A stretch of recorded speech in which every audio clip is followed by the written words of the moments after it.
Good afternoon. Welcome to this evidence session of the Digital Culture, Media and Sport Select Committee as part of our inquiry into live music. We've been started to look at a number of different issues that affect the live music industry. Last month we looked at issues around ticketing and secondary ticketing. I know some of the members may have some follow-up questions on that, but principally today we want to look at issues around access to performance space, and particularly the impact of smaller venues and rehearsal spaces not being available to artists, and to get your insights on those issues. Perhaps if I could start with a sort of general opening question to address to all the members of the panel, and perhaps how you could start for us. Just say, what do you feel that the loss of smaller venues and practice and rehearsal space is having an impact on younger artists and emerging artists in particular? Critically, yes. Not just younger artists, but any artists in the process of trying to build a sustainable touring arm to their quote-unquote business. I think that small music venues help to not only hone the craft, and you perform in front of a small crowd, you get good at what you're doing, so then you move it up to larger venues, to arenas, etc., but it also gives a massive community element and the ability to connect almost one-on-one with your fans. And I think it's not only a crying shame that there are so few small music venues around the country, and there's a lot of them that are dying. It's some of my favourite performances have been in small music venues, and having just booked a tour this year, I really struggled to find venues of a certain capacity that would meet my needs and would be willing to take the risk on urban music as well. You know, it's becoming more and more difficult. Yeah. Ben?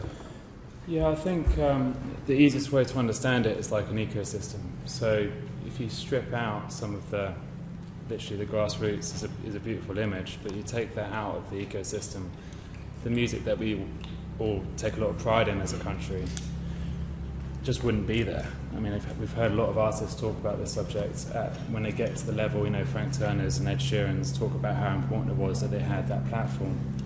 But the reality is it's not as much of an issue now as it will be in 20 years.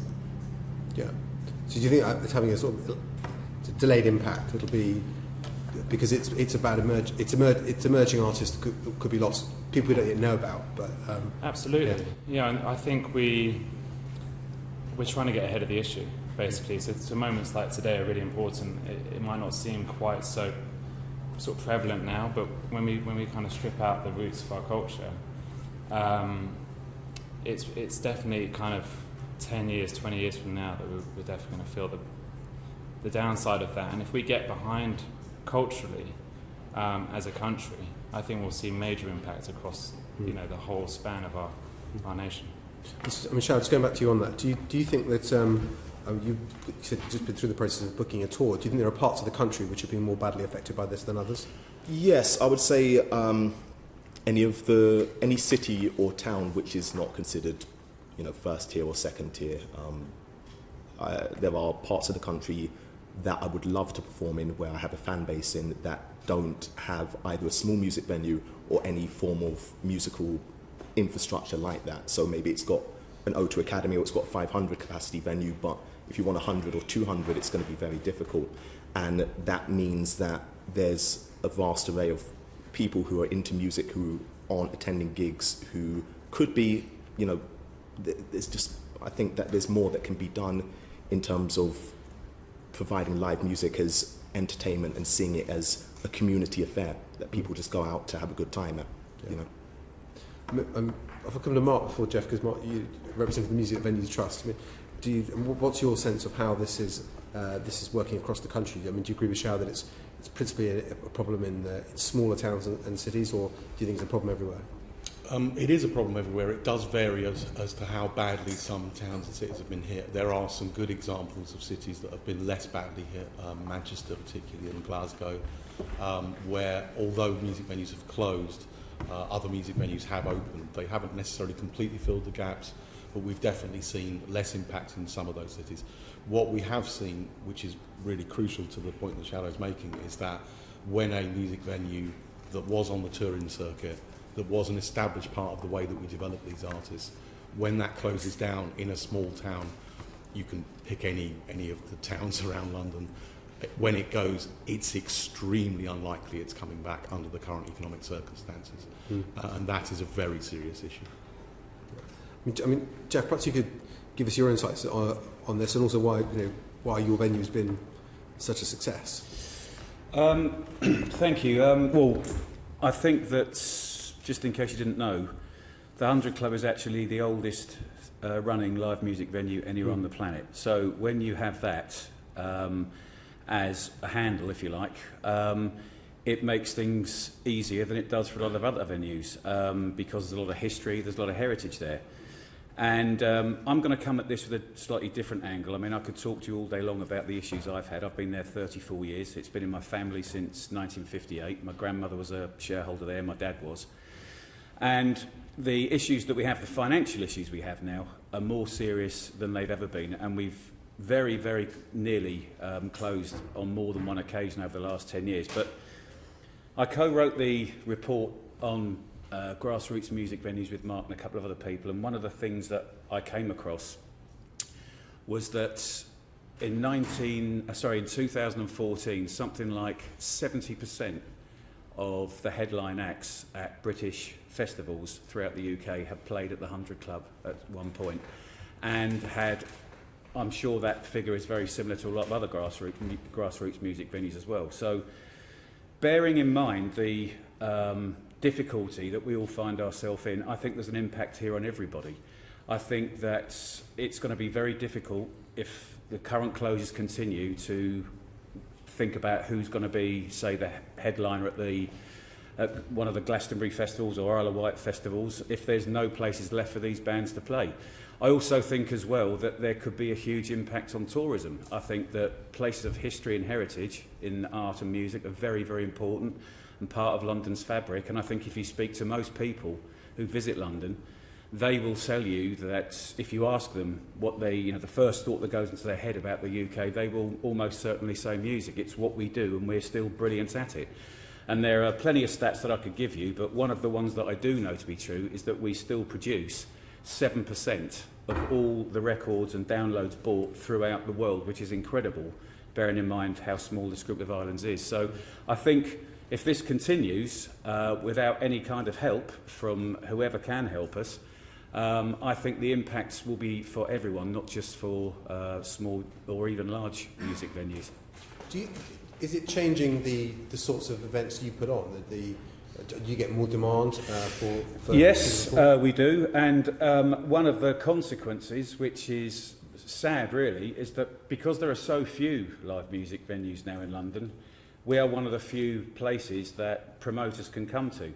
But I think that if there were more live music venues, the industry would be much more healthy, because it would be more of a regular thing that people go to. I think that as live music venues have died, less and less people think about actually going to see a live music gig. And in 2010, we almost did fold. In fact, I had to make an announcement, which went out in the press, that we were going to shut at the end of 2010. And the thing that's kept me going is that I've managed to get fantastic sponsorship deals with two major brands. And that isn't an option, I think, for a lot of grassroots music venues if they don't have the history and the heritage. One of the things that I've been told is that, what big corporate companies want, they want history and heritage, and that's something that you just can't buy. Money doesn't buy it, but they can have a time with someone like me. But that, again, doesn't help other grassroots music venues. Yeah. If I just ask Shao and Ben about the way artists, particularly in the early part of their careers, build their audience. How important do you think live performance spaces as part of building an audience, or is that less important because there are now other routes to your audience that wouldn't have existed in the past? Thank you. I think, to use an analogy, it would be like small music venues would be akin to primary or secondary schools in your educational career. If you were planning to go to university, master's degree, etc., it is integral. You can't just skip those steps. You can if you have a massive engine behind you, but for the majority of artists in this country, it's off of our own back and it's because we love doing it. I love to perform live regardless, and that's all I really want to do, but with the closure of so many small music venues, it becomes more difficult, because not only is booking a 500 or 1,000 capacity venue too expensive for me to do on my own, it doesn't make sense if I only have 200 or 300 people in there, because it doesn't look good, it doesn't feel good when you're performing. Furthermore, I think that sorry, I missed my point. I think that in an age where streaming has now taken governance over the way that music is consumed and people are paying less for the physical music, as artists, our income stream has taken a massive hit, and in order to supplement that and just keep the lights on, you have to be doing other things, such as performing live, such as selling your merchandise, such as streaming and all sorts of other things like that. But live is still a very integral part of our revenue stream, and without it, if we're taking a hit on the musical, physical side of things, and then live as well, it's going to get to a point where musicians just simply cannot afford to live and create. And I think that is a dying shame, because I live entirely off my music. It's something I love to do, and it's something I want to continue doing, but it's becoming increasingly more difficult to do that. Yeah, Ben? Yeah, so in 2006, I started a company called Communion Music. That still goes now. It's a record label, publishing company, and concert promoter. We do about 400 shows a year. In London, we do about 250 shows below 2,000 capacity. And so we work with all of the various different venues across town. And looking at the various different breakdowns of income streams, I think to assume that someone getting off the ground could make up, compensate and subsidise through streaming revenue, which is already a very busy landscape. We kind of think that live is the way for discovery for fans to find out their new music. We applaud people who actually go out time and time again and spend their money on hearing artists and finding out about artists who maybe don't have the kind of profile to be on covers of magazines and be on the radio yet. I think that that's a really important part of our demographic, but as we've all just kind of pointed towards, it's from that point that it's a springboard into becoming part of the wider knowledge. So yeah, it's just it's kind of like you can't strip out the seed. Yeah. If you're hoping to harvest from any side of this, culturally, commercially, and I see it both as a promoter and as a venue owner, but certainly as an artist, we did probably 40 or 50 shows in London as Mumford & Sons before we broke out of London. And our first shows outside of London were playing in these venues. I'd say that first tour, about 50% of those venues exist today. And we're only talking 10 years ago. Yeah. So that's terrifying. I've also spent a lot of time, I'll just touch on this briefly, but I've spent a lot of time in the States over the last 10 years. I actually lived in New York for a while. And then statistically, London has 50% of the venues that New York has. And it's important to remember that as well, that we are kind of trending down against countries and cities that I think we like to believe we're on a par with. We're a long way off the mark. Yeah. Just final question from me. London, South London in particular, seems to have been reasonably effective at producing new artists, creating a way for new artists to reach an audience. Is that because you think that the infrastructure in London is still sufficiently strong to give young and emerging artists the chance to connect with their audiences in a way that it doesn't really exist in other cities in the UK now?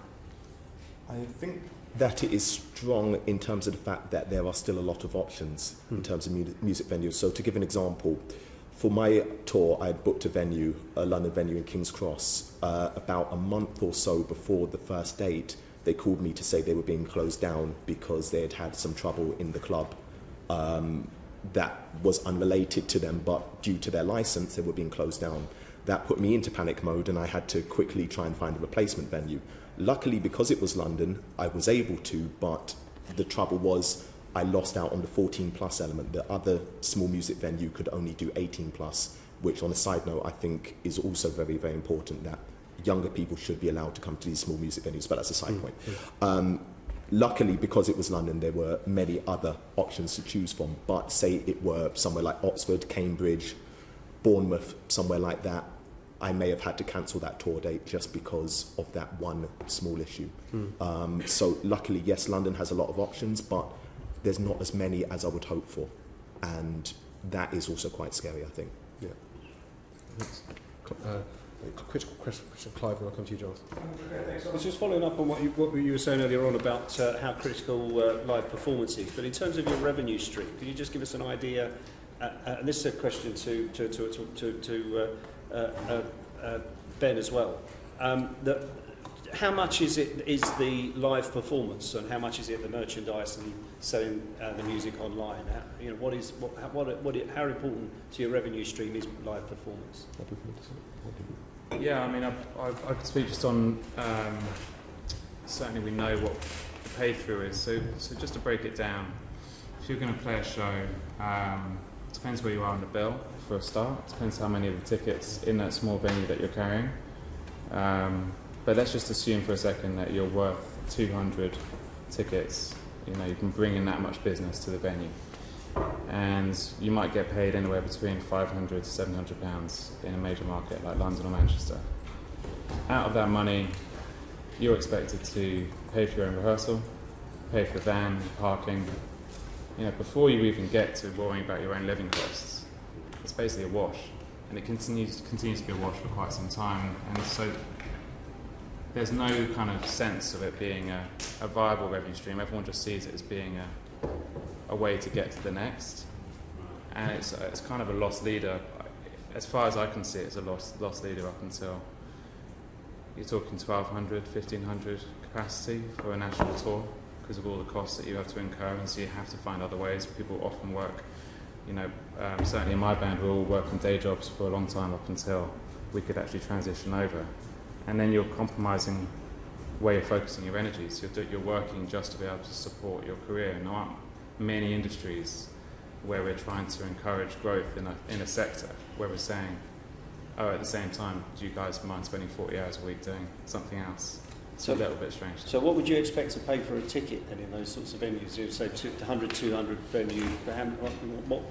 In order for a show like that to wash its face, financially, how much would you have to charge for a ticket? For my tour, I charged £10 because it was coming out of my own pocket, and I felt that was a reasonable amount.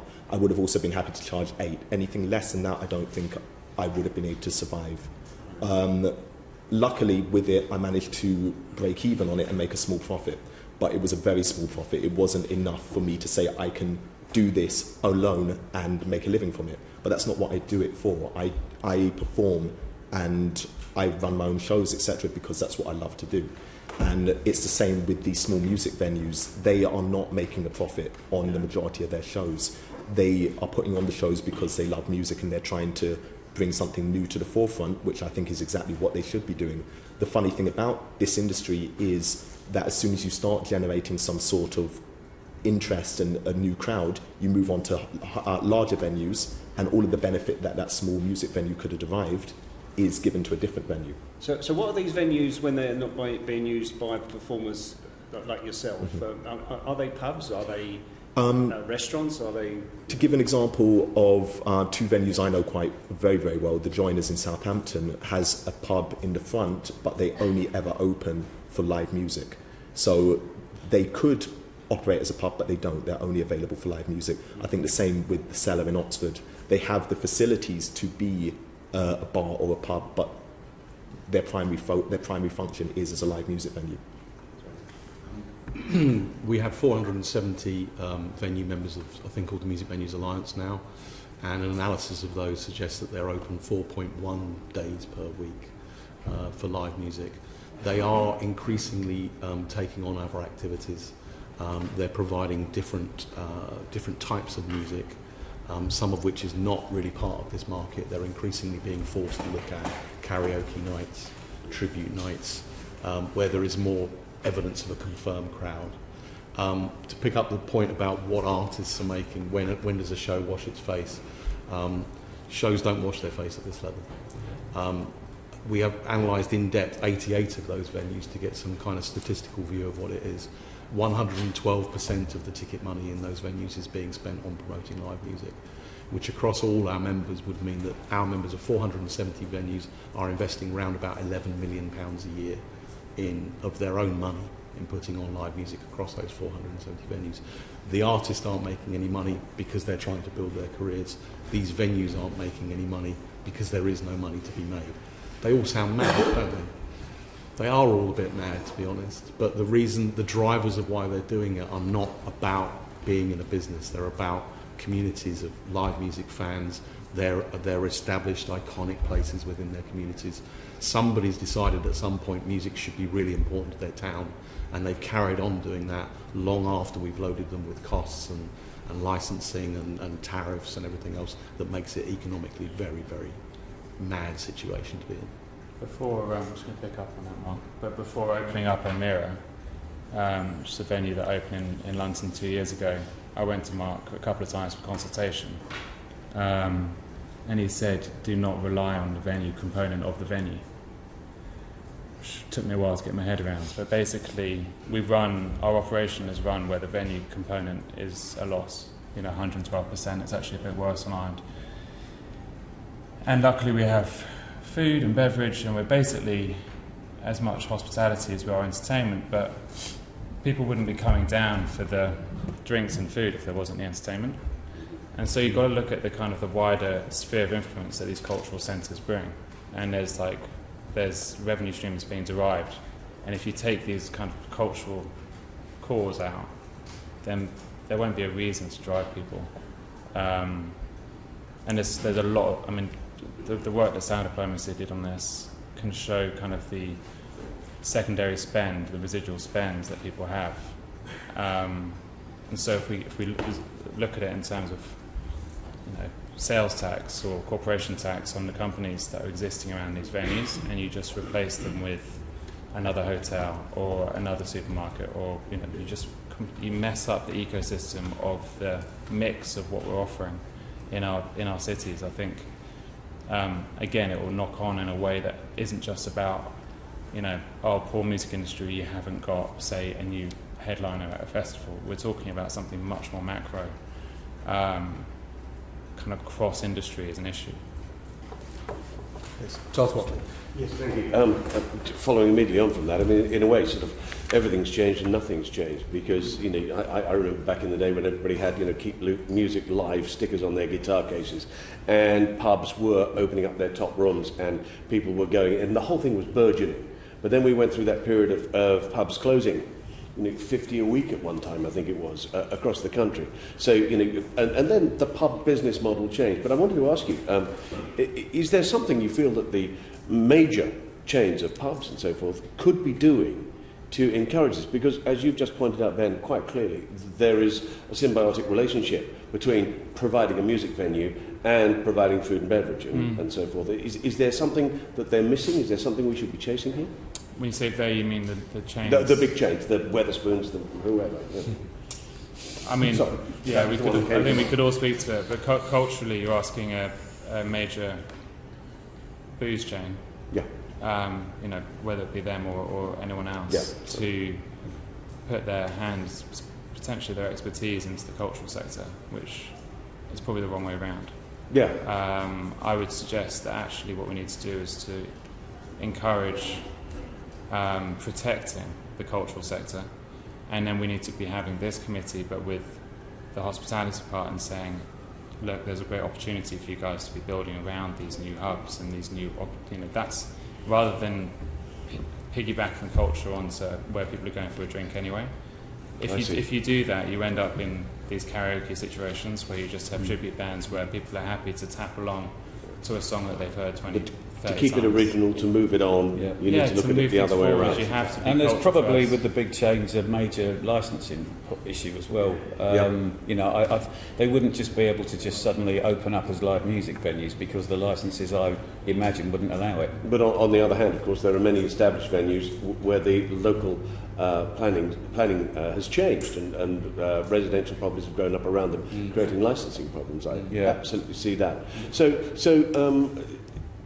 we all know that, you know, there is nothing quite like live music, and it is better than streaming. It's better than all the other ways of interacting with music, because you actually get a unique experience. Yes, now, this is a sell that we've got to do. Those people who come into that room, those performers, they'll only do that once in their lives, no matter how many times you play the song. So how do we go about selling that to the general public, do you think? And I think, Mark, I think that's a good one for you. I think access is the most important issue, and I think that encompasses... there's two things going on here. There's the short-term return of having live music in a town, which I consider to be incredibly beneficial, and I could show you lots of health reports about how important it is to have culture live, and I think we all know that. There's then the longer tail issue about festival headlines in the future, the music industry and the way it develops. I think, picking up on your point about the chains, actually what you have now is mainly independent venues. The vast majority of the venues that are left doing this work are run by one person or by a group of people that have decided that original new music has a place in their town. And that I often say to people say to me, oh, well, maybe if they all got really good at business, it would be different. If they all got really good at business, they'd stop putting on live music. You know, I mean, this has to be, because, you know, because actually it's their role at this level is to put on music nobody likes yet. Yeah. You know, and all the best music we've created, all the incredible icons we've created, have done something nobody was expecting them to do. And there was a point of their careers when they first walked on a stage. I'm sure Ben ShaoDow experienced this, where they went to the microphone and there were 3 people and a dog, and the dog didn't even like them. Yeah. It's so important to have that access to spaces so that they. Again, it sounds terrible, but they need to be bad before they can be good, and there must be spaces for people to be bad in. And the music industry itself has to recognise that as the kind of the outer limits of research and development. So this brings it back to the nothing has changed, because that's always been the way. And after 50 years... The major difference being, of course, that my dad used to keep cuttings of like reviews of shows at the venue in the 60s and 70s, and when he got fed up sticking them in a scrapbook, he just kept the papers. And when I looked through the classified ads at the back, there was something like 110 venues in the West End and Soho alone. Yeah. And that is really, in microcosm, is kind of how it's all just fallen off a cliff. And my other point as well is that I have 2 kids who are 22 and 18, and I know how much energy there is, especially running through my lad. And places like mine are a safe environment for kids to come in and to see something, whether it's a grime artist or it's a punk band or it's a jazz band or whatever, and let their hair down and sort of get rid of that energy that they've all got. And I do believe that one of the reasons that we have issues with kids, you know, getting involved in drug gangs and stuff like that is because they're looking for that buzz. And everywhere they look, there's either signs saying, no, you can't cycle here, or you can't skateboard here, or no ball games here. And now the venues that they were going to don't exist. So I think that creates another thing. Community issues. Yes, big community issues. To pick up on that... Sorry. To pick up on that, I wholly believe that allowing under 18s, say from 14 plus, into small live music venues is also incredibly important, because not only is it a smaller environment in which you can keep an eye on them, it allows them to be part of an artist's growth. And those young people are really the ones who are most enthusiastic and energetic about the artist. So by the time they are performing at festivals, etc., and this takes years to get to, you grow with your fans. So the young people who weren't allowed into the pubs at the time can now come to the festivals, etc., and they can be part of that journey from a lot earlier. And it's way too expensive for most of these small music venues to do this. And I know as a fact that I was being quoted an extra £200 to £500 in security to book a venue if I wanted to do a 14 plus show. And I can't afford that. So I had to do 18 plus, and then I had some of my fans or their parents saying, oh, can my son come, can my daughter come? And I had to turn around and say, I'm sorry, they can't, because it's over 18s only. And that's a big shame, because these people want to listen to music as much as anybody over 18, but they're not allowed to. And it would deal with the community issues. I think so. I think so. And I think that the individuality of each of these live music venues in these cities, in these small towns, is as much a part of the fabric of the community as people there. It's like an art gallery that will showcase a new artist's work before they start getting picked up by the bigger galleries. It's the exact same thing, in my opinion. I think that these venues are here to showcase those new artists and those new works and give them that training ground to really explore what they're doing, to build up that fan base and to continue it onto the festivals, onto the arenas, abroad, etc. And for foreign artists to come over here on their first tours and to start building their fan base here as well. Yeah, okay, one last question. If turning to the other side of young musicians beginning to start out, there's clearly a passion, and that is why they do what they do. They pick up their guitar and they can be bad in places, but they'll always find somewhere. And to a certain extent, you don't want to sort of impose the venues upon them, because they will create that. That will happen. Do you not think that is still the case? Sorry, did you want to... Well, I was just going to talk about the diversity factor is very important when it comes to venues. So we work, as a promoter, we work with quite a lot of different artists, and what might work really well for a grime artist starting out is not going to be the same environment that would work well for a singer-songwriter or for a rock band. So if we're saying that there'll be a room somewhere for them to perform, people will maybe find a way, but I don't quite believe that we should just completely rescind ourselves of any responsibility to help them. I think we have to provide the places for them to create and provide variety. There isn't like the ultimate venue. The individuality of these different offerings is key, and having the individual owners being able to express themselves and not kind of have a cookie cutter approach to a black box where it's just a stage and a PA, but actually have cultural beds that curate. I could think of a number of examples, but I'd suppose if you take a venue like the Slaughtered Lamb, for example, and it's a small room, about 150 tickets, but you know if you live in that area that when you wander down, the type of thing that you're probably going to experience there, and that's curation. What we've got right now, I think, when it comes to music, is we're at kind of an interesting time where it's become very open source. I'm not sure how you're kind of discovering your new artists, but the channels in which you do have changed drastically. Streaming services have algorithms that create playlists of artists that they think they know you better than you know yourself. Sometimes they have a good guess, but we can't have our kind of culture curated by robots. We have to be curated by people who really know what they're talking about. Excellent. Not tech companies, but music companies, and venues are run by music fans and legacies, like people who have committed their lives to this stuff.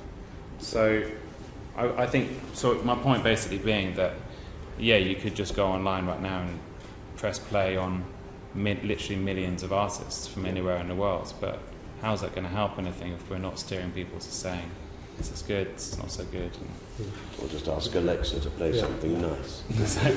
Just to continue on that, I have performed in a library before. I've performed in a car park on top of my van. Fantastic. Because, I was actually allowed to perform in the library. I didn't just walk in there. Yes, very quietly.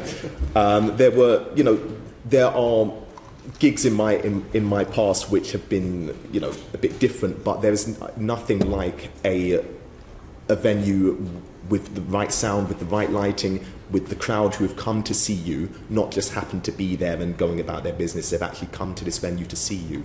I don't doubt that if all of the live music venues close, which I hope they never do, people will find different ways to perform, whether they go out on the street and start busking. But I think as an artist, you have a progression as well, and there comes a point where your fans look at you and they have a certain perception and they want to see you in certain places, and you need the provision of those places. It's all part of the journey. in my opinion. Okay, thank you. So we have actually seen quite a negative outcome of the kind of process that you're describing, which is we're seeing a massive rise in illegal parties in parts of London where we have lost venues that are within the licensing framework. So I'm not sure that's a good idea. I would say that we do not want to, nobody on this panel would want to control culture. We want to see culture that's got no boundaries, and very well, but it should take place in somewhere safe. Yeah. It should take place in somewhere where the artist sounds good, where they look good, where the audience can see them, that's got good access. That's describing a music venue. And what we haven't seen is a wave of people opening music venues as music venues closed. And we should be asking, why is that? Well, it's because of the whole economic system around them, the licensing, there's just too many barriers to getting the music venue open. That's the reality. Thank you. Sorry, just to make one final point.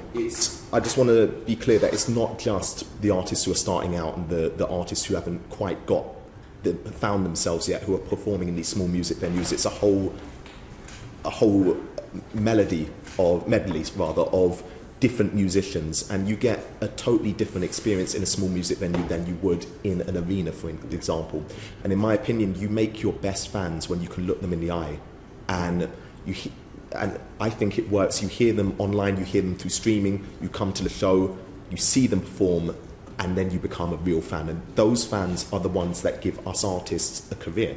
They're the ones who will spend money on the merchandise. They're the ones who will go over and above what is asked of them as a fan, and not just listen to the music, but actually buy the VIP tickets, tell their friends, watch the video 100 times. Those are the fans you want, and I believe you make those fans by looking them in the eye, and you can't really do that from an arena stage so much as you can from a small music venue stage. Thank you. Thank you. Thank you. I think there's a really interesting point about algorithms. We've looked at that in other aspects of the committee's work. But how do you know that how do you find things you don't know you like? Because the algorithm is designed to serve you more of the things it thinks you like, or that other people have also liked because they've liked that thing as well. But it's a very difficult wall for an emerging artist to break through when they don't already have an audience, because the algorithm will always steer you towards people who've got an audience.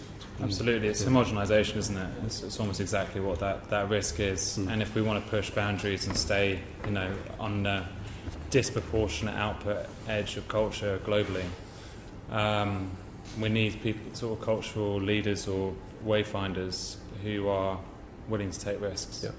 When I started out promoting, which I was doing for a while before Mumford & Sons began, it was Notting Hill Arts Club that was the key for this. And Notting Hill Arts Club had quite a diverse programme. Every day was run by different people, but they had some nights that really were on the forefront of culture at that time, like Yo-Yo, which was a really key urban night that introduced us to artists that I don't think we would have otherwise known. And the reason why you use that platform as a springboard, like a promoter or a night to kind of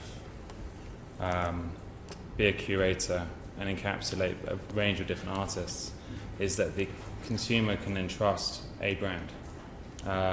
They can trust going to either a venue, or they can trust a promoter, or they can trust a certain radio station or a certain magazine. But these outlets, it's really key, otherwise, and they can choose not to, by the way.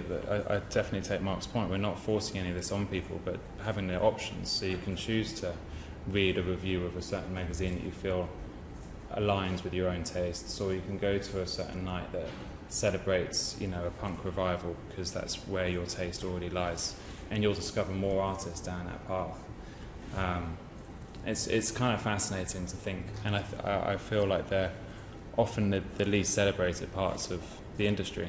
People, these guys are not the ones that we hear about. It's the ones behind who are pushing these artists up. Yeah, thank you. Paul Farrelly. I've got a wider question for you, if you don't mind me asking. One of the things that we're interested in the inquiry is the state of music education provision in the country at the moment, and the diversity of backgrounds of people coming through in music. I was also interested very much in the Chair's question to you, Shao, are there differences in different areas where it would be it's difficult to take a tour? I'm from the Potteries, Newcastle and Lyme, Stoke-on-Trent, acutely aware since I was a kid of the number of venues that have just disappeared. Our arts centre went, the Irish Club Centre went, working men's clubs have closed down as venues wholesale, and for the bigger pubs to keep on providing live music, it's a struggle for them to make it worth their while. Therefore, it's a struggle for musicians to find venues to play in. That said, we're close to Manchester and Liverpool. They've got seemingly self-sustaining music cultures. So the thoughts among people in education, I think, is that actually areas like ours are not known for music and a music culture. So therefore, why should music be a priority in schools? And unless music is a priority, it seems to me, there's a potential for deserts to be created and just everything just to viciously circle downwards. So I just wondered, with a broader question, what do you think about the state of music education in the country? The emphasis put on it as music as a priority, and if it's in a parlous state, what do you think the cumulative impact is going to be over the next 10, 20 years? That was a pretty terrifying article that came out today. I don't know if you saw it. The Guardian released a study into essentially the uptake of music at A-level and GCSE, which is leading to a review of whether or not music as a curriculum subject is really necessary. I read it and just thought that's just very disappointing. As a reaction to people thinking, we're already seeing a downward spiral. That was how I read the article. If people aren't being shown that this is a viable way to go forward after education, then whether it be parents' advice, school advice, wherever it's coming from, they're not being encouraged to invest their time. And our reaction to that is, oh, well, therefore we shouldn't be providing it as a, potentially, if that's going under review, I think we need to properly check ourselves, because if we then take it out of the schools, that kind of idea of pulling the rug from underneath our own feet is going to kick in a big way. I wouldn't say that, certainly within my education, that music was the key part, but I had facilities, and I remember the people, especially peripatetic teachers, who came in and there were facilities in the school where I could learn how to play piano, and there was like a school band that I could play in and learn how to do basic things like how does harmony work, how does the scale. I can't imagine ever being able to sit here today without having access, at least access. It wasn't even, I don't think it needs to be kind of enforced, but at a young age to have it on the curriculum as an option for people to be able to study, I think is really. Well, you just touched on that. Our peripatetic music service has been contracted out to Capita, say no more. So, yeah. Can I just ask everyone for that? Yes, sure. My route has been a little bit different. I went to university and I did my law degree. Upon graduating, I decided that I wanted to take my music extremely seriously and find a way to live entirely from my creative art. And most of what I learned throughout those years has been self-taught. I didn't go to a specific educational institute to do that, but having learned all of that, now I go to universities and speak to music classes about how to build your career independently and live as a creative artist and run a creative business. And a big part of that, I think, is having the initiative and the business acumen mixed with the creative side of what you do. And I think that's also quite important to emphasize that music is a viable career, and that there are ways to make a living from it. And a big part of that, going back to what I was saying earlier, is live. And one thing I do emphasize to a lot of students is to hire venues yourself, put on your own nights, etc., etc. Now, if you are in somewhere like Newcastle and your closest venue is Manchester, because all of the venues surrounding have closed down, you have added costs of having to travel there. Your friends and family and your fan base who are based in that area now have to decide, do I want to make the trip all the way to Manchester in order to see these people that I really love, but this is going to cost me money, I've got work tomorrow, etc., etc.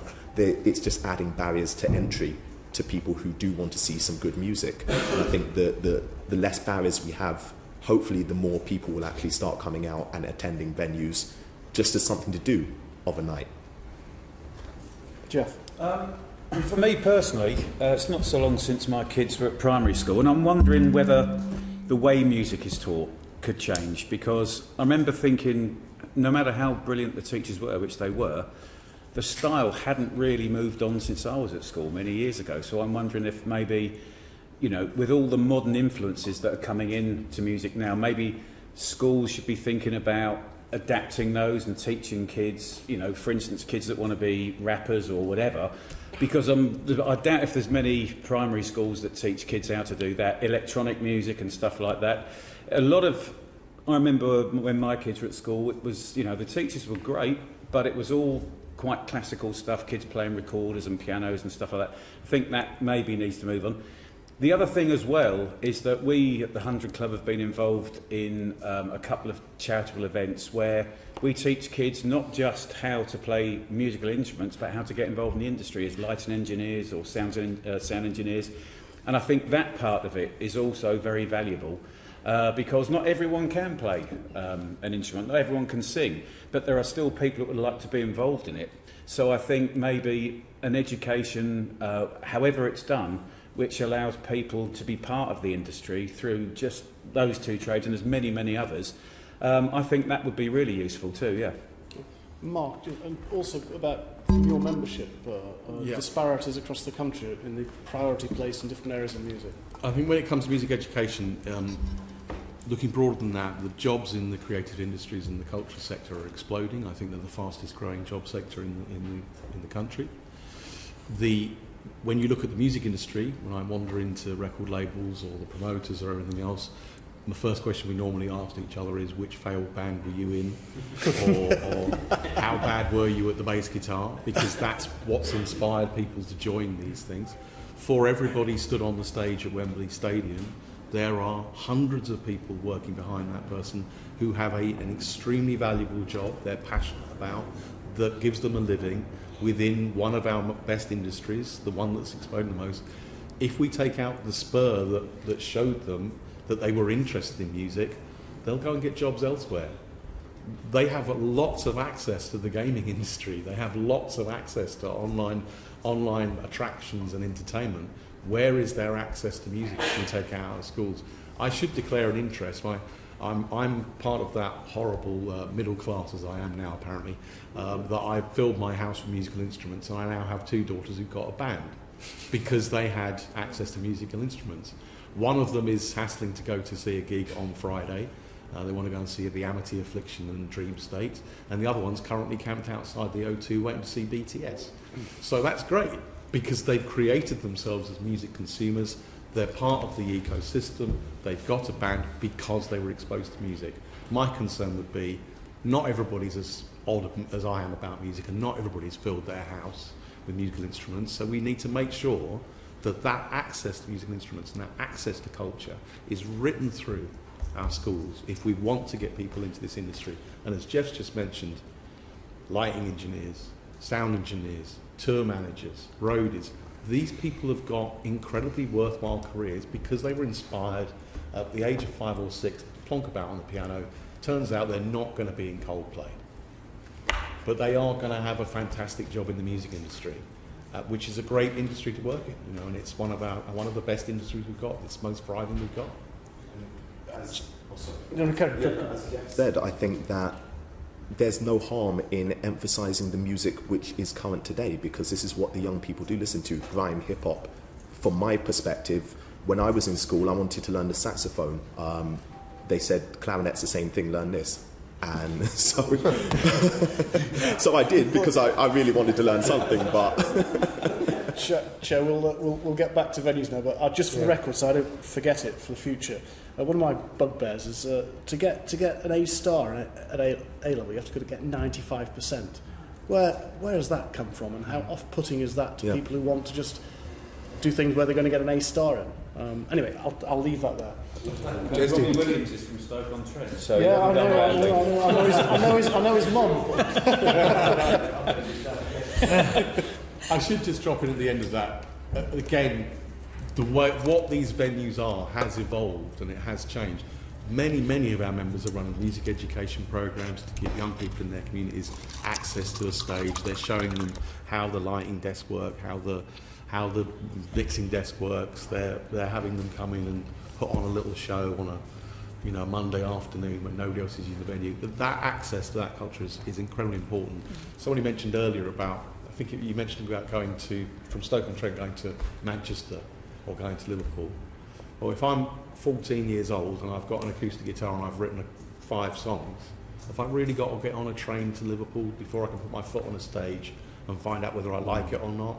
I mean, Stoke's got the sugar mill, so that's fine. But there are plenty of towns left in this country where there's no access to that first foot on the stage. You're never going to find out if it's the career you want to be involved in. And that's terrible. Josie. Thanks, Chair. I represent Cardiff City Centre, and so everything I've been hearing today we have a kind of microcosm of all the issues that you've talked about, and particularly the decline of music venues, small venues.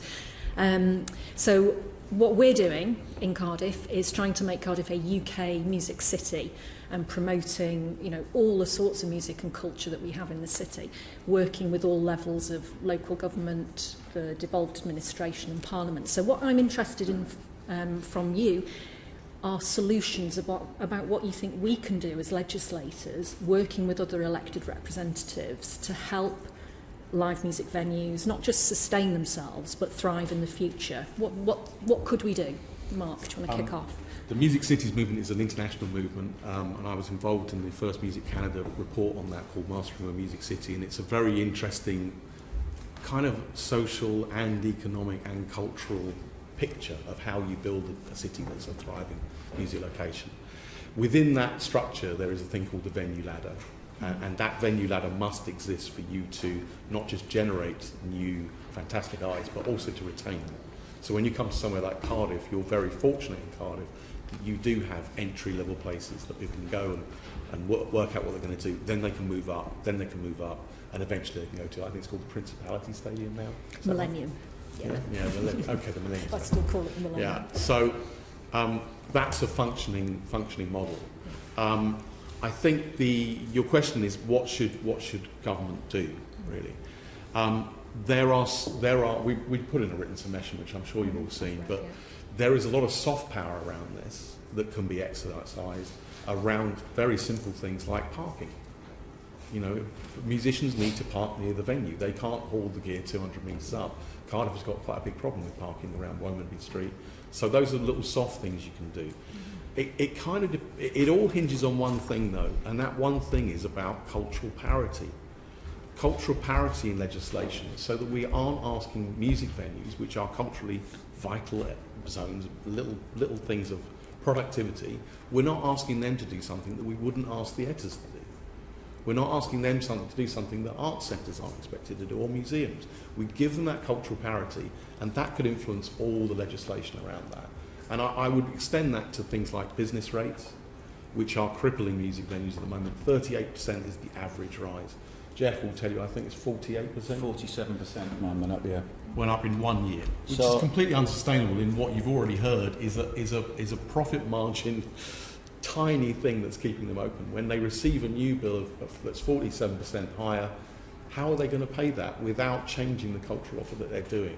And what we've seen is a failure to really go, these are culturally important, let's address everything about legislation and everything we're thinking about in the way you're now doing in Cardiff to make sure that these can thrive and grow.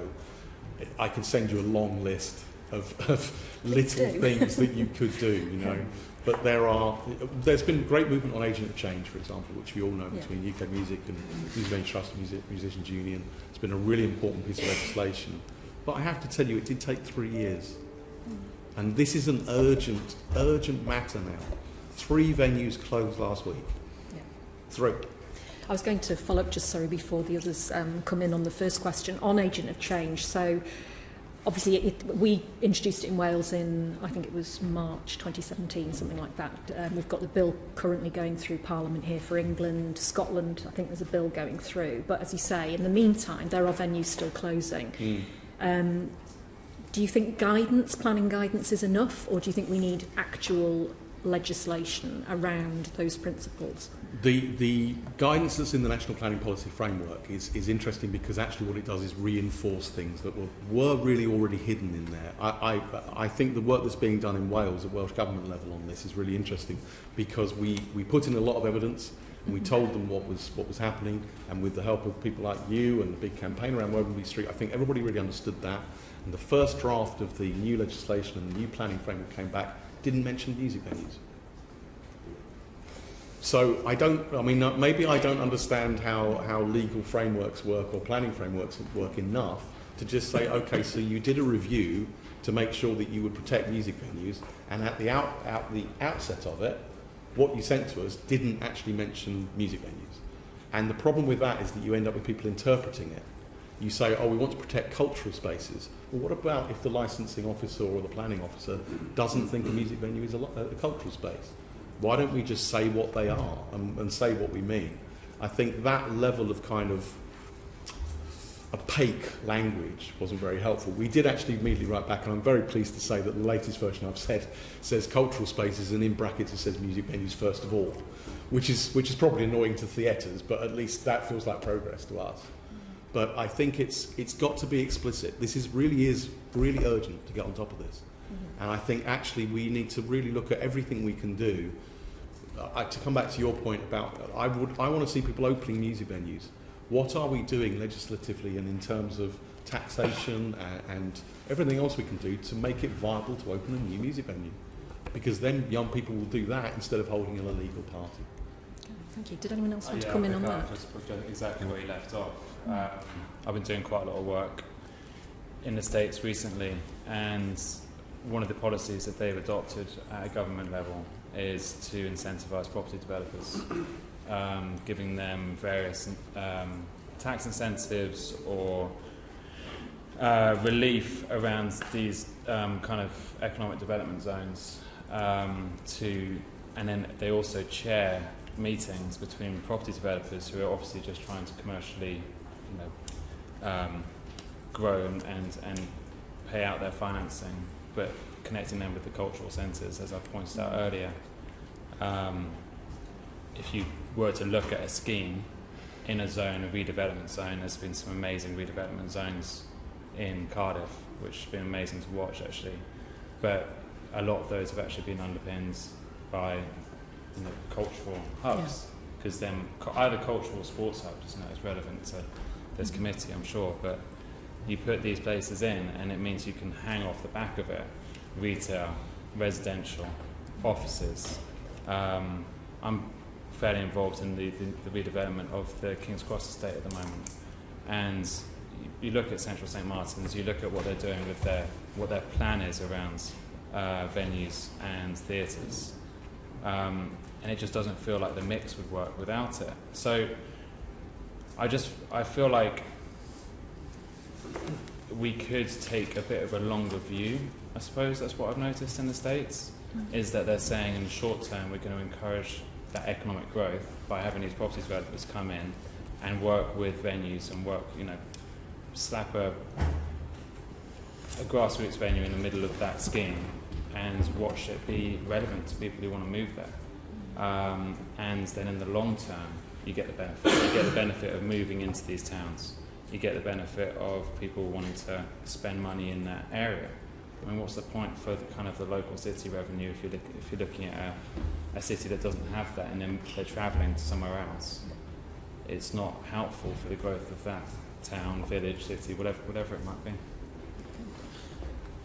So just on that, so as I've mentioned earlier, I run a heritage venue, and we couldn't have more people walking past our front door on Oxford Street, And the biggest thing, as Mark mentioned, is, with the revaluation of business rates. And since then, we've seen what's happened to House of Fraser. They're not live music venues, we know, and what's happened to Maplin's, even, very successful institutions like Waitrose have issued a profits warning. To me, all these things tie up, and when mine went up from whatever they were to up 47%, that equates now to a business rates bill of £1,500 a week, which is ridiculous.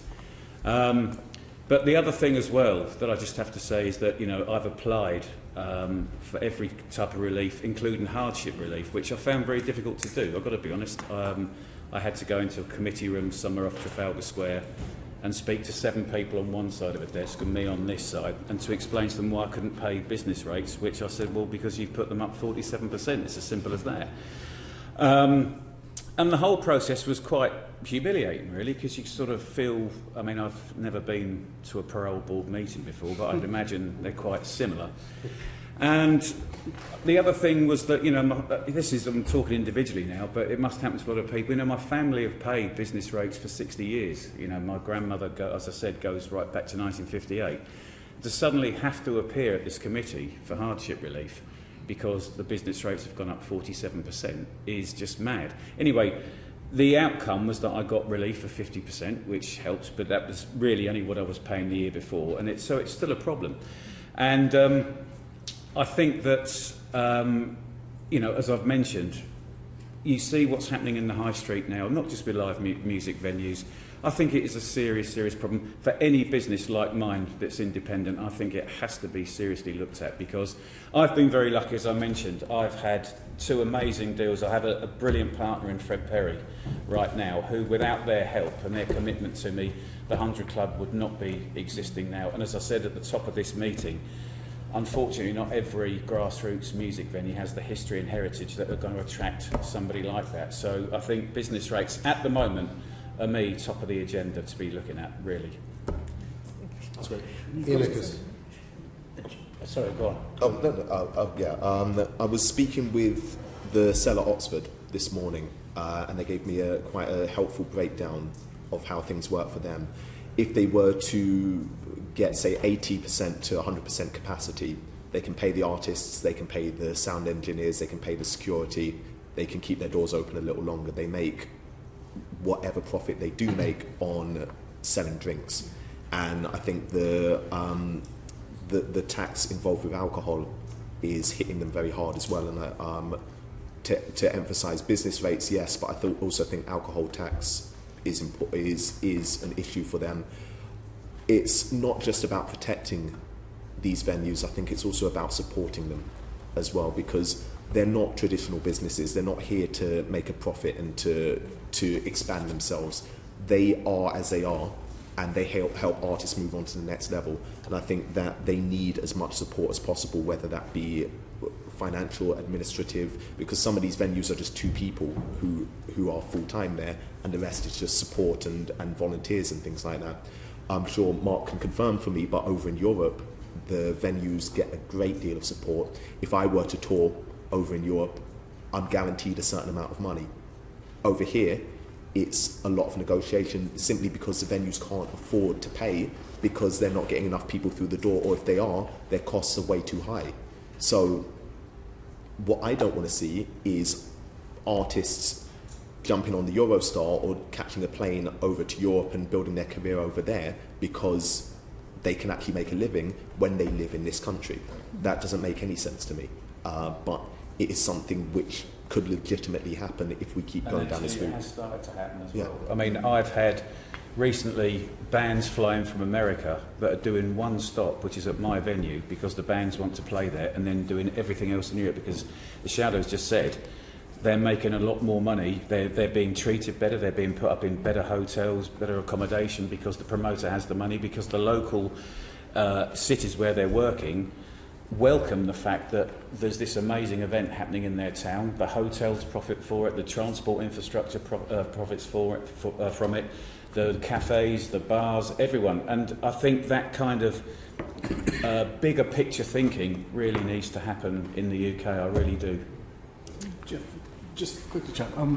You mentioned that you have or had 2 important partners, but you just mentioned one, Fred Perry. Is there another name you wanted to? Yeah, give some airtime to?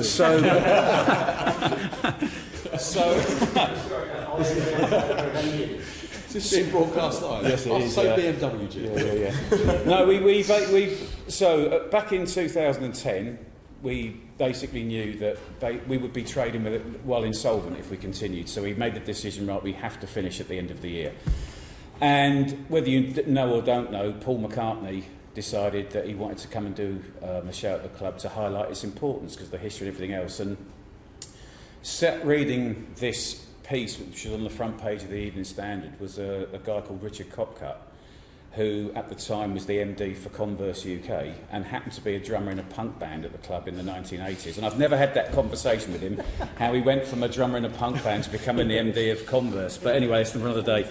And he just came and said to me, look, you know, this is too important, you know, what do you need? So we sat and had a conversation, and a head of terms was signed by me. And the first thing I said to him was, look, you know, if we sign this, you do realise we can't call it the Converse 100 Club. We can't put a great big Converse logo in place of that 100. And he went, well, why would we do that? And I said, well, because, you know, you're a big corporate company.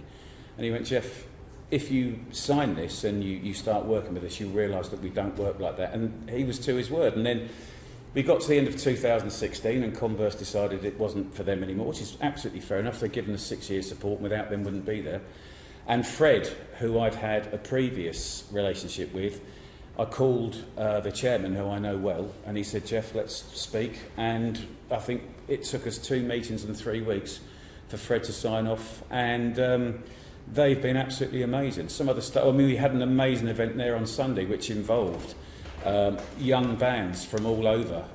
We had grime artists, we had electronica bands, we had, you know, every sort of form of music you can think of. 12 artists over 10 days, and it was visited by literally hundreds of people. And that's the kind of opportunities that we can give people to see this, to see how brilliant like grassroots music venues are when you have a partner like that that's prepared to give you that amount of support. And we wouldn't be in existence without Fred, that's for absolutely certain. I just want to give you the chance to give them double headline. All right. Thank you. Can I drop some stats? Can I drop some stats on the end of that? Ben mentioned the impact on the nighttime economy. For every £10 spent on a ticket in a grassroots music venue, £17 is spent elsewhere in the nighttime economy. I always call this the kebab question. I've worked in this industry for 25 years and I've eaten a lot of kebabs, but I've never left my house at 11 o'clock to go to a kebab shop, and I've never eaten a kebab before 11 o'clock. So basically that's how it generates other jobs and other impact. But to come back to the issue of the subsidies that we're seeing, every other country in Europe except us is now subsidising its grassroots music venues in some way. The average level of subsidy, including us, is 35%, but ours is 0.1% subsidy, which is basically going into 4 venues. If you take us out, I think it goes to 41% of gross that is going in from public funds or from the music industry to support these research and development labs where we grow our long-tail talent. If we can't compete, if we have that imbalance, if I own one down in Tunbridge Wells, if I could ship it 100 miles south, I would get a 70% subsidy of gross. 70%. I mean, the artist would be paid properly, the lighting would look fantastic. I mean, it already does. I'm going to pick my own venue up. But we've got to understand we are in a competitive market here where everybody else is now subsidising this level of activity, and we aren't. So we should expect that artists will be paid less, and we should expect that they will go elsewhere to make their living until we get this right. And the final point is just to emphasise what I said at the start, is that I do think genuinely, you know, I've been around the block unfortunately a few times, and I think this will have a big impact on things outside of music as well, such as tourism, such as festivals, you know, much, and you know, I've known Mark will tell you, but I think, you know, the income for HMRC from festivals is huge. Yeah. So if we lose that, everyone is losing without any question of doubt. And this conveyor belt of talent that places like the 100 Club bring through every single year, they're all going to disappear unless they continue. There's no doubt in my mind. I've been in the business for 35 years, and I'm pretty certain that I do know a thing or two about it now. I think Tom Keel from UK Music can read you out the stats later on in the second session about the value of the live music industry. But I think it's 4.4 billion. You can probably shout over my shoulder and tell me. 4.4 billion last year. I've got music venues that are closing because they don't have £500. That doesn't make any sense. Literally any sense at all. Yes, a quick point. From as a rapper's perspective, I believe that hip-hop and grime are, as a genre, is one of the most streamed music genres on Spotify at the moment. but it is still incredibly difficult to find small music venues who are willing to take a quote-unquote risk to put it on because they're worried about their licensing terms. It's not explicitly said, but indirectly, certain genres of music, if it's urban, you might have a little bit more trouble with your licensing terms. You might have your license come up for review next year, and some venues, understandably so, are not willing to take that risk. A very good friend of mine who is a rapper who actually doesn't swear in any of his music and is about as positive as you could possibly be, had a venue in Derby cancel on him this week because they thought he was a band for the past month and suddenly realised he's a hip-hop artist and said, we can't put this on because we will lose our licence. I think that's a big problem because people are very clearly listening to his music, very clearly enjoying it. I'm not saying book the artists who are talking about shooting people and stabbing people, but hip-hop and grime has a whole... There's a whole spectrum of things that you can talk about. There's the positive, there's the negative, there's the in-between. And I think it's treated with an almost paintbrush approach. It's one size fits all. And considering how popular it is in this country, I think that is also a big problem. And I think venues should be given a little bit more leeway to present different sorts of music. Yeah, I'll back ShaoDow on that. That's happened to me quite often. Someone has seen an advert and has asked me what's going on, and we've had to put it on a temporary events notice because we can't do it under our normal licensing terms, and we have to be quite creative, we found, with to find a replacement word for grime or hip-hop, because a lot of the time if you do mention those two words, it won't be allowed. So he's absolutely, I can back him 100%, and that is definitely an issue. I actually had a venue cancel on me on the day that I was meant to go there. I was booked for a performance in a club and called them ahead of time to say I'm on my way. And they said, oh, by the way, we was just listening to music. You make hip-hop? I said, yes. And they said, oh, we can't do that here. We'll lose our license. And so I was on my way to the venue at the time. And, you know, it's that happened, I would say, about 8 years ago. And I don't see it vastly improving. The repeal of Form 696 has definitely helped in London, but in smaller fringe cities, where people still listen to this music. Norwich, there's a massive hip-hop base there, but it's still treated as with a lot of suspicion, and I think that's very unfair. Can I just ask us a couple of closing questions? Mark, you just said about that you referred to the level of subsidy in Europe for music venues. In what form does that subsidy come? Is that tax breaks? Is it direct subsidy? Sometimes it's direct subsidy. I mean, they've got different models in different places. The overwhelming, well, the overriding summary of that is that each country is finding a different way to do this. In Germany, for example, they've invested 8.2 million euros in low energy sustainable equipment, because they know that's a big issue for music venues. They don't have the money to invest in the latest equipment. I think we did a survey of Jeff's venue, for example. A new lighting rig of LED lighting in the 100 Club would reduce his energy bill by about 64%. So actually it's environmentally a good idea to do that, but also it immediately makes his club more sustainable. You know, so there's a program of capital investment there. Most of them now have some sort of program investment, which is typically written around this whole issue of risk, that actually everybody within the industry and in the cultural sector and within government accepts that their role is to take risks, and so there is normally a fund available that is ring-fenced for music venues to take those risks. In France, you can write a risk assessment and you can draw money out of that fund. There is a live music tax in France, I think it's 3%, which I have to say most of the big companies we have based in the UK seem very happy to pay in France, but we don't have that here. So, how does that live music tax work? It's 3% on the price of any ticket. Okay, okay. And it goes into a fund that can then be drawn out when you are putting on risky shows. And that doesn't just apply to grassroots music venues. You may have a risky show, for example, around when there was the Bataclan attack. Obviously, increased security became a really important factor.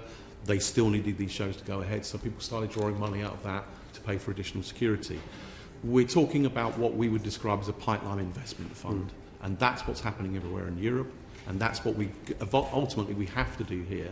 We have to start sharing the risk that these venues are taking in allowing people on the first stage to fail, and that needs to be shared across an industry that's, as I said, worth £4.4 billion.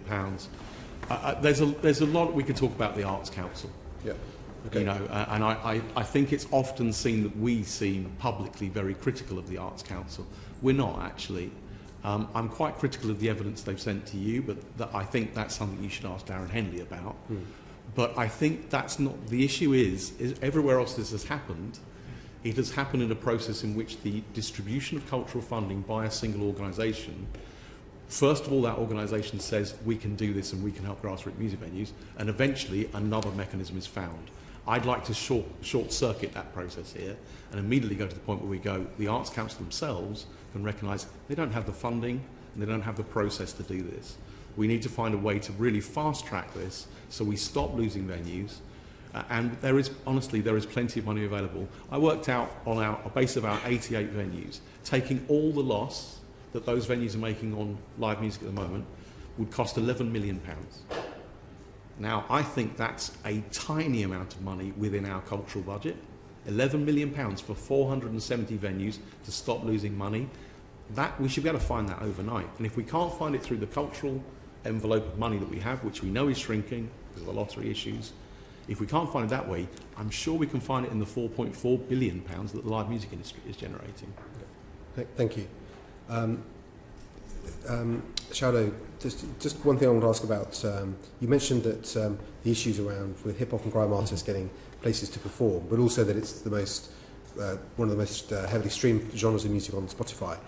Why do you think hip-hop and grime have been so, in some ways, seem to have been particularly successful as a genre of music which has given opportunities for new emerging artists to find bigger audiences and people that have come almost been built their careers on the back of their audience rather than from being sort of singled out by a producer to be made a star?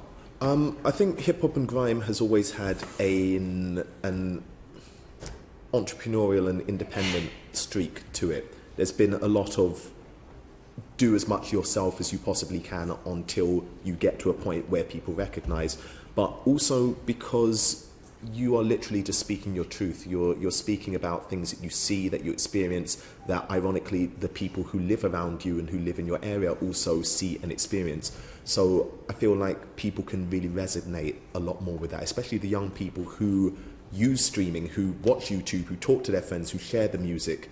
So it is very culturally relevant to young people at the moment.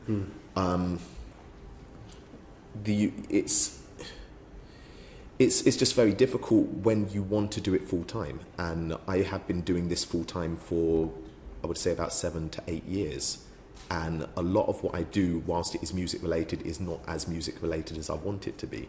I run a store that sells my music and merchandise in major shopping centres, which realistically as an artist has absolutely nothing to do with making music, and I'd rather just make some music, but in order to pay my bills, I have to do as many things as possible. But to go back to answer your question, I think that it's because a lot of these people are just literally people who grew up in the area, who people have seen working and performing in these small venues, have seen out and about on YouTube, etc., etc. They are real people. They're not just some magical stars who came overnight. With the hip-hop scene in America, all of the big names, Eminem, Jay-Z, etc., they're megastars. You can't even fathom how they started, but somebody like Skepta, somebody like Wiley, somebody like Getz, a lot of these people, they grew up in London, they grew up around these areas. You would see them out and about, you would see as they got bigger, and you were part of that journey, and you really feel invested in their success. And as a result, it's inspired a new generation of young people who think, I have seen them do it, and I've watched them do it from when I was young, I think I can do this as well. But the same opportunities that may have been available 5 to 10 years ago may not be available to these young people, and some new opportunities are available to them which weren't.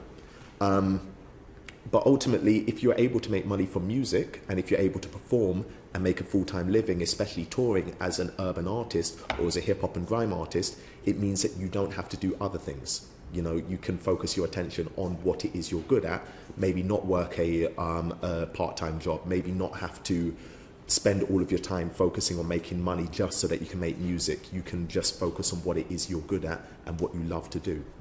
Thank you. I've actually always, again, I couldn't agree more with ShaoDow. He's absolutely spot on. I've always made huge correlations between grime and hip-hop with punk in 1976, because actually if you listen to what they're singing about exactly the same things, because not a lot has changed for these kids.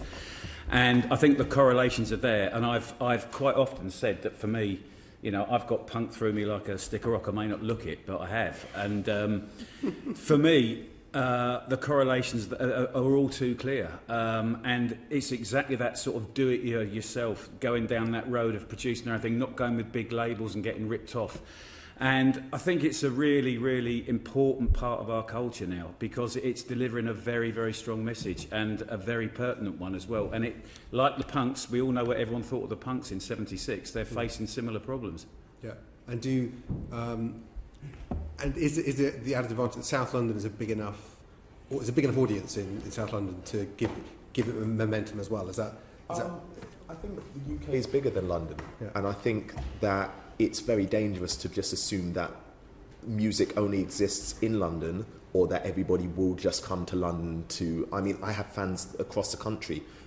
There's people in Southampton who wanted to come to my London show who wouldn't have been able to make it there and back, but it wasn't possible to do a show in Southampton at the time.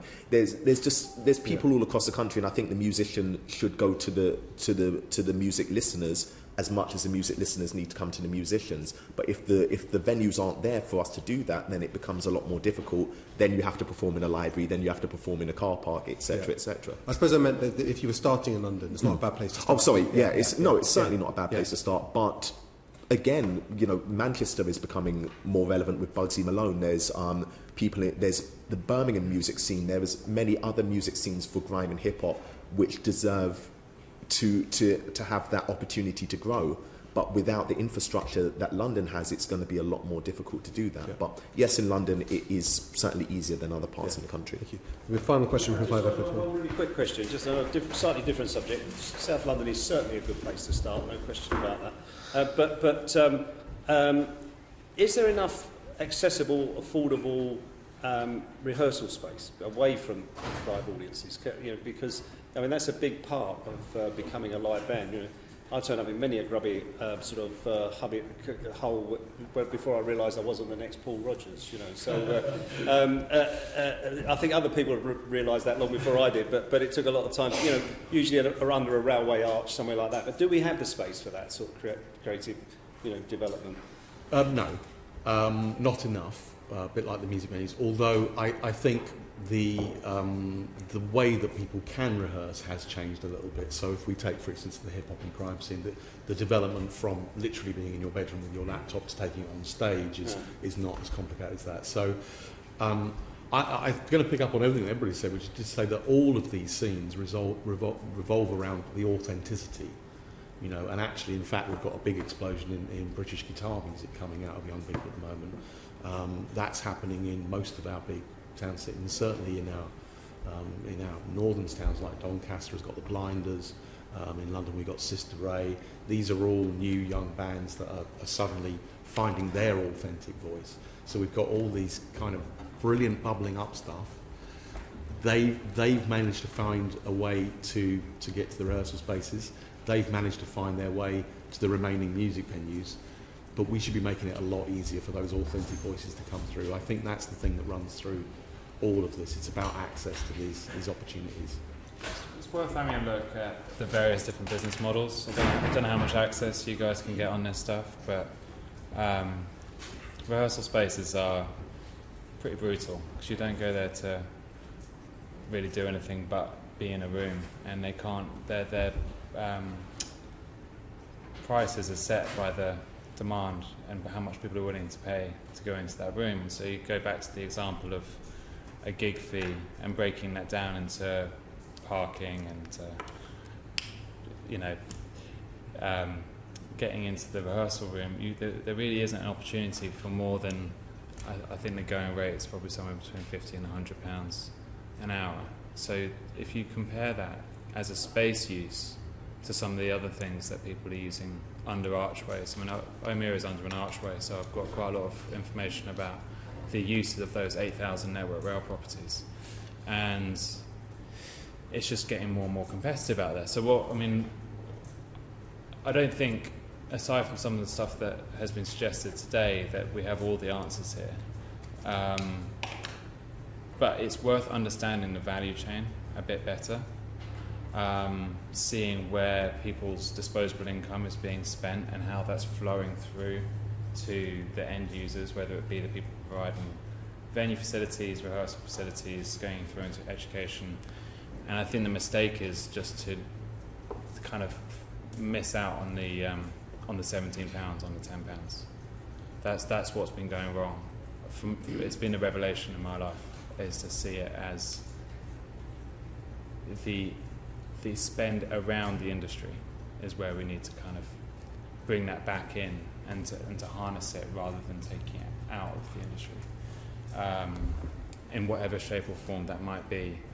But there's a handful of different ways, whether it be hotels or flight operators or whatever it might be, reinvesting that money into the industry that's helping them actually make their own money.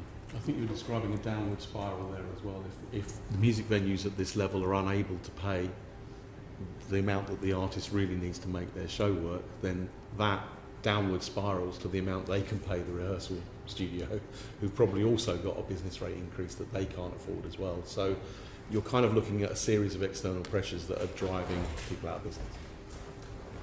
Just a quick one. Just to tell a story about how my music career actually started. I started performing in Oxford whilst I was studying. I literally, and it's not known for hip hop, by the way. So I literally picked up a music magazine, went through all of the listings to see what was going on throughout the week, and found the closest to hip hop I could find. Went to the venue, spoke to the promoter, and managed to get myself on the show. And then throughout the next 2 to 3 years, I would perform at a variety of metal, indie nights, etc., because that infrastructure wasn't there for hip hop, but the small music venues were, and the audience was. Now, a lot of those venues that I performed at, I think I performed at probably about 95% of the small music venues in Oxford and surrounding areas, Abingdon, Blackburnley, Bicester, etc. I think the majority of those venues are either closing down, have closed down, or not in existence now. And if I were to do what I did then, now I think I would struggle. I don't think that I would have realised my extreme love and passion for music had I not had that opportunity to stand on stage and perform. And I guess my worry is how many great British talents we're losing or will lose as a result of them not having that opportunity to really cut their teeth and to find out that this is what they want to do for the rest of their life. Yeah, that's great. Thank you all very much for your evidence this afternoon. Thank you.